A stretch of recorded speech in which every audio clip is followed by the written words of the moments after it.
Hey, welcome back on Monday post Super Bowl. How's everyone doing? How was your weekend? Did your team win? Did they not win? Did you even care about the Super Bowl this year? Um, you know, one of the funny things about being in this whole media business for as long as I am, halftime has now become the biggest talk of anything. Forget about the game. People either love the halftime or they hate the halftime. I'm sorry. Comments on the early there are negative for halftime show this time. I don't know what you enjoyed, but it wasn't the halftime show from a lot of the comments I am hearing about. But hey, that's all part of the fun of the games, right? Welcome back to 2 p.m. with the Trigger. I'm the host, the Trigger, Rich Bontrager from Rock the Stage Media. We're here every day to help you shine on camera, shine on stage to elevate you and your brand. And coming up next week, we have a great opportunity to do just that.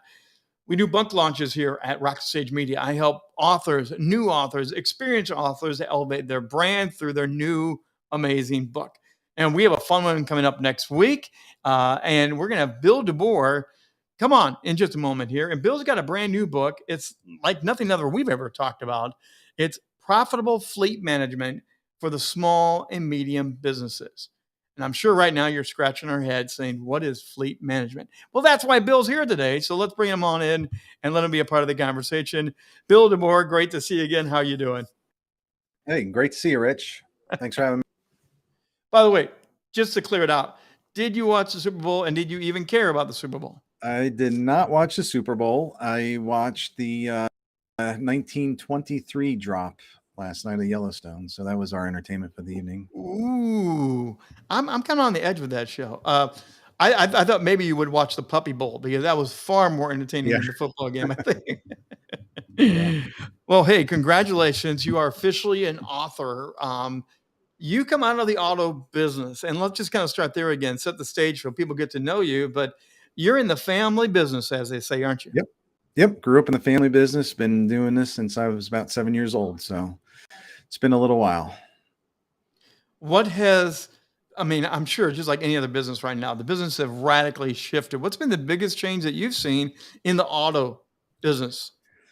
Well, you name it. I think back over my 25-year career here so far, since I started full time in the business, and so much has changed. The technology is just leaps and bounds above where we were, and I can just imagine where we're going to be in the next 10 to 25 years. It's going to be huge. Kind of got this emergence thing of the battery technology, the electric vehicles going on. Big question marks of whether that will be the end all solution. There's a lot of range anxiety out there amongst people, especially in our rural community up here in northern New Jersey.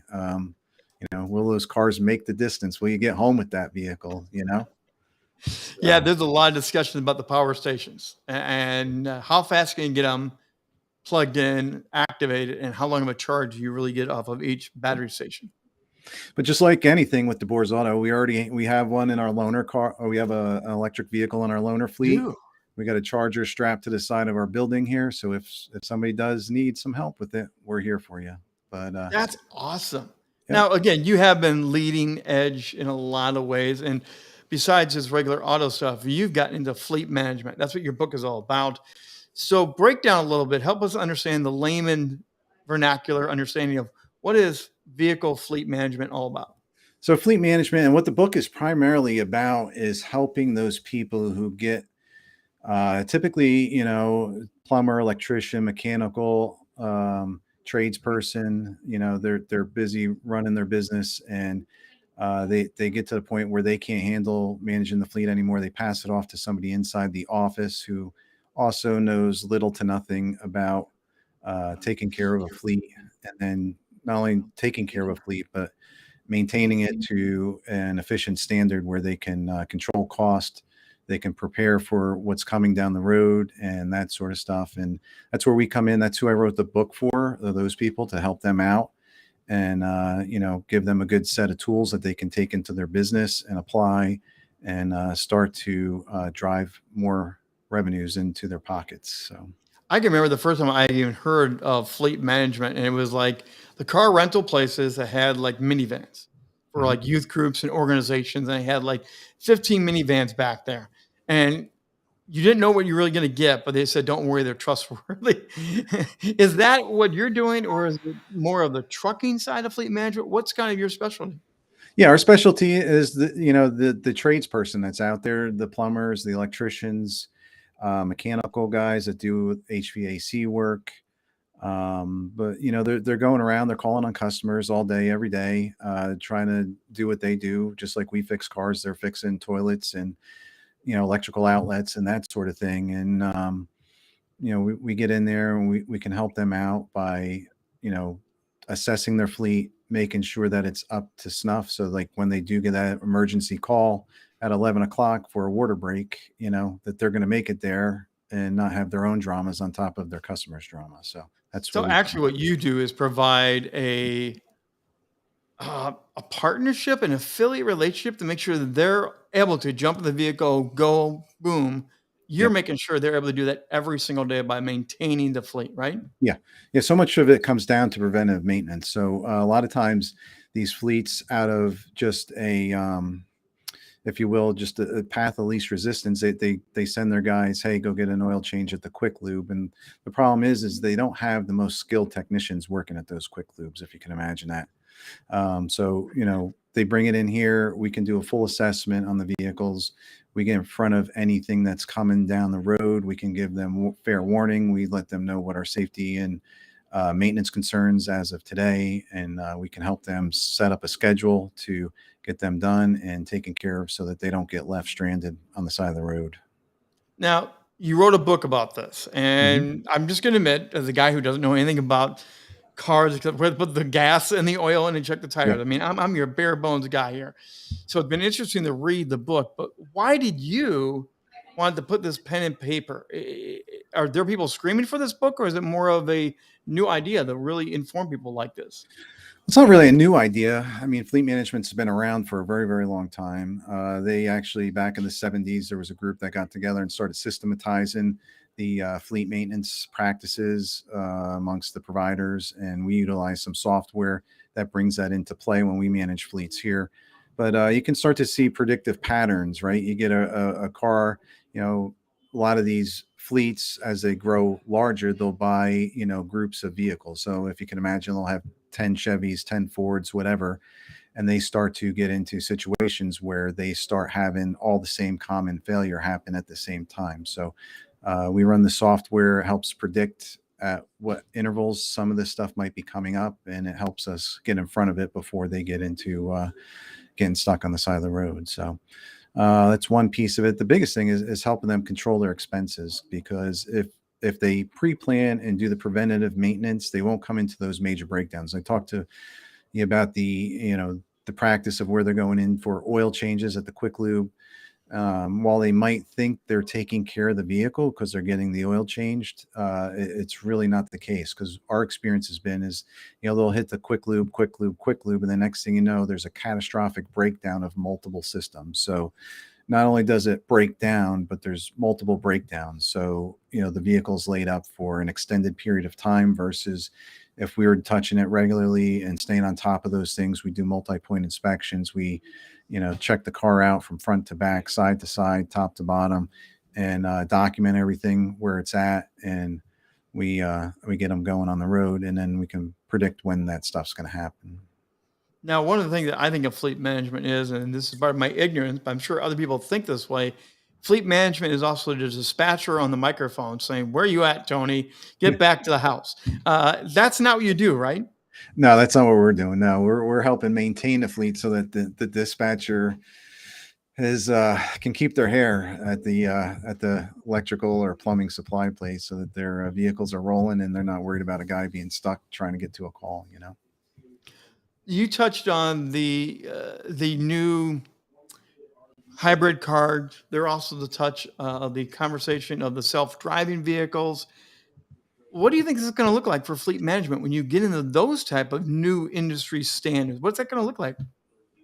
Yeah, it's real interesting. I mean, autonomous vehicles are going to be a huge change for the industry. Imagine if you don't have to worry about your drivers having accidents anymore because the cars drove themselves. I mean, so much of fleet maintenance and what I do with people is helping them understand the risk risk mitigation side of things, because taking care of the vehicles is one thing, but also keeping them safe and out of trouble should there be any accidents. That's a whole nother piece of it. So autonomous vehicles, I think we're still a way off from that, but it's definitely Mm. something we're monitoring.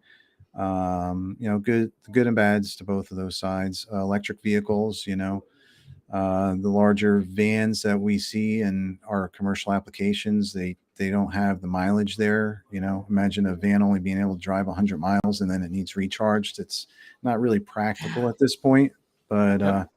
another 5 years it may be able to go 500 miles. Who knows? So So the big question also here is what makes you, Bill Deboer, an expert in this area, and why would people want to read a book by Bill? yeah. Why? So I grew up in the industry. I mean, this was my father's hobby, right? He was a drag car racer back in the 60s and ended up in the car business. And I grew up in it with him. Started out retailing cars. I'd go to the auction anytime I was off from school, spring break, whatever. So I know that side of the business very well as far as the retailing aspect, acquiring vehicles, disposing vehicles. Couple that together with the service department that I started when I got into the business after college, and really honed my skills in that. Worked with a number of major, uh, fleets out there, nationwide fleets that we deal with, and saw how they did what they did for their enterprise clients. And I'm taking that with all my skills and boiling it down into this book to help the small and medium sized businesses that don't really fit into that enterprise model for fleet maintenance, but we can help them out on a smaller scale. So that's really Well, the the crux book of launch is the book launch is just over a week away. It's gonna be next Tuesday night, February the 21st, 6 p.m. We're gonna go live, and we're gonna be streaming right back here on multiple channels. You don't have to register, sign in, click, or do much. You just need to show up and be a part of the amazing event. We're gonna have some special guests to highlight what this fleet management is all about, and Bill himself, and how much of a rock star he is in this area. But Bill, what do you hope to do with this book launch? What is the purpose to have this party, and who's the best invite? Maybe who's the best people to come and party with us?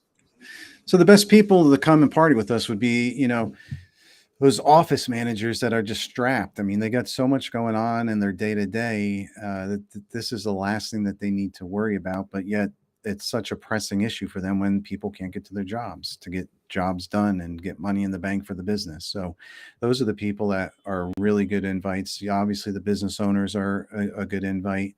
But this book is meant to help out people at all levels.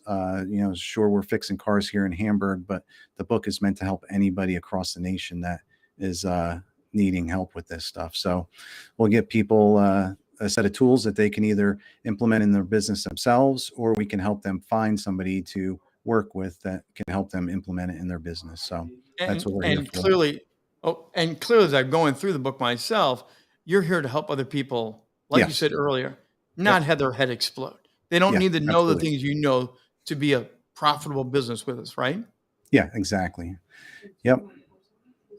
So come on, join us on February the 21st, 6 p.m. We're going to be live.